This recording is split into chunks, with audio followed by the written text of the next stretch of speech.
साहेब, तुम्ही ना अजिबात काळजी करू नका. आपण तुमच्याच मतदारसंघात आहोत. ओ साहेब, गेली 15 वर्ष म्हणजे 3 टर्म्स तुम्ही ह्याच मतदारसंघातून तर निवडून येताय. मग असं त्याला खड्ड्यात टाकून सॉरी साहेब, सॉरी.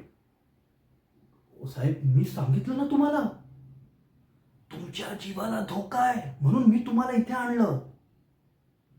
हे ना साहेब, एक मस्त ना थंड हवेचं ठिकाण आहे.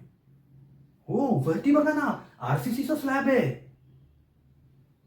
साहेब, केवळ तुम्ही मंत्री आहात, मंत्री, म्हणून मी तुम्हाला ना इथे या सेकंड होम मध्ये आणलंय.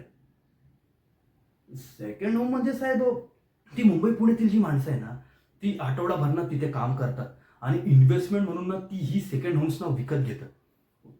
तुम्हाला ना मी एक गंमत सांगतो साहेब, आपल्याकडे तो द्विभाषी प्रतिबंधक कायदा आहे ना, म्हणून आज ही सेकंड होम रिकामी आहे.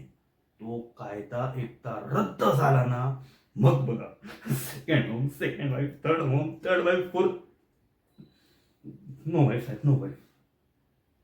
साहेब, तुम्ही तुम्ही इथे आरामशीर बसा ना, मी मस्त तुमच्यासाठी ना फ्रेश पाणी आणतो ना. हो, तुम्ही इथे बसा, परवाच भरून ठेवलंय मी पाणी.